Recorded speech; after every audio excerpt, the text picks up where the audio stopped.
Olá pessoal, bem-vindos ao BAT 101, Introdução ao Hebraico Bíblico.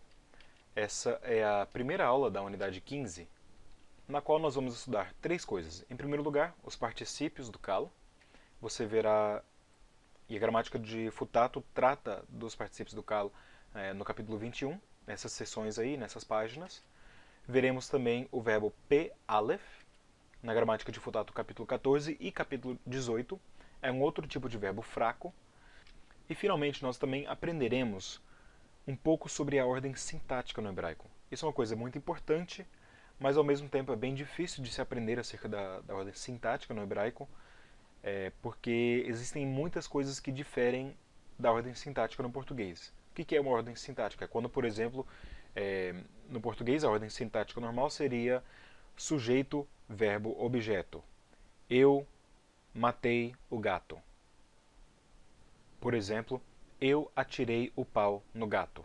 Eu, sujeito, atirei, verbo, o pau no gato, esses dois são objetos. Então, essa é a ordem sintática normal no português. Já a ordem sintática no hebraico difere dependendo do tipo de verbo que se usa e dependendo também de ênfase que você quer dar. Assim também no português, se eu dissesse no gato eu atirei o pau, você nota aí que no gato está em uma posição de ênfase, né? Bom, vamos continuar então. O que eu quero fazer nessa primeira aula aqui é uma pequena introdução a particípios, não no hebraico, mas no português. Por quê? Porque o particípio no português é bem diferente do que o particípio no hebraico. No português, existem três formas nominais do verbo. A primeira forma é o que nós chamamos de um infinitivo pessoal. Então, um exemplo disso é, por exemplo, na frase aqui, que tal andarmos à padaria? Andarmos é um infinitivo andar, né? Mais essa terminação mos, que diz o quê? Diz que eu estou falando de mim, de você e de talvez até outras pessoas. Então é a primeira pessoa do plural aqui. Mas, mesmo assim, o verbo continua sendo um verbo infinitivo. Ele é uma forma nominal do verbo. O que é uma forma nominal do verbo?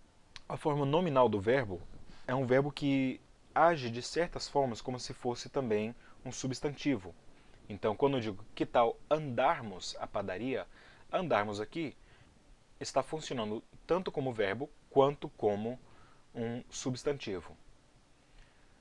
Outra coisa aqui, o fato de andarmos sobre duas pernas nos distingue da maioria dos animais. Andarmos aqui à padaria é o verbo. Aqui, andarmos está elucidando um outro substantivo como se fosse um substantivo. O fato de andarmos, né? Então, o fato de que eu ando.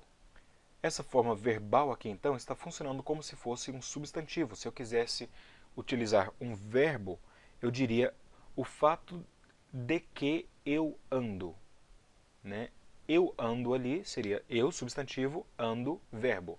Mas aqui eu coloquei essas duas coisas em uma só forma, que é chamada a forma infinitiva pessoal. É uma forma nominal do verbo no português. O fato de andarmos sobre duas pernas nos distingue da maioria dos animais.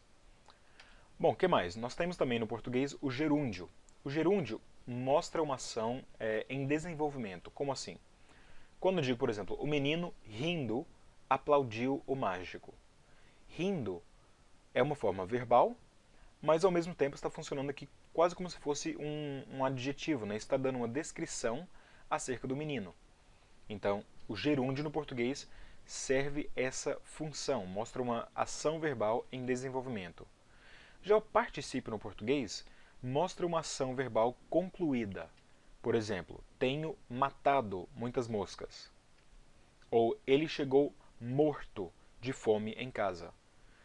Nesses dois exemplos aqui nós temos uma forma verbal que ao mesmo tempo possui características nominais, possui características de substantivo. Então, esse é o particípio no português. O que nós veremos é que o particípio no hebraico é bem diferente. O particípio, que é chamado de particípio no hebraico, não tem essa noção de uma ação passada, mas pode ser traduzida principalmente pelo gerúndio, que é uma ação em desenvolvimento, pode ser traduzido também pelo particípio, pode ser traduzido pelo adjetivo no português, ou também pode até ser traduzido como uma oração subordinada. Nós veremos um pouco mais sobre isso, porque que o particípio no hebraico pode ser traduzido de cada uma dessas formas, e veremos alguns exemplos também. Mas lembre-se disso, que o particípio no hebraico é bem diferente do particípio no português. O particípio no hebraico pode ser tanto o que nós chamamos de particípio, quanto o que nós chamamos de um gerúndio, quanto o que nós chamamos de um adjetivo, ou até mesmo o que nós chamamos de uma oração subordinada. Então, uma definição mais simples do particípio no hebraico não é simplesmente dizer, ele é o particípio pronto. Não, por quê? Porque no português o particípio é bem diferente, né? Então a definição melhor seria dizer que o particípio no hebraico é um adjetivo verbal. Agora, lembre-se também que o adjetivo no hebraico pode ser atributivo, predicativo ou substantivo. Então, assim, no hebraico também o particípio também poderá ser atributivo, predicativo ou substantivo. Eu acho que para o aluno brasileiro, ou o aluno que fala português, o particípio é uma das coisas mais difíceis de se traduzir ao português, porque ele pode ter tantas traduções diferentes e que são todas válidas.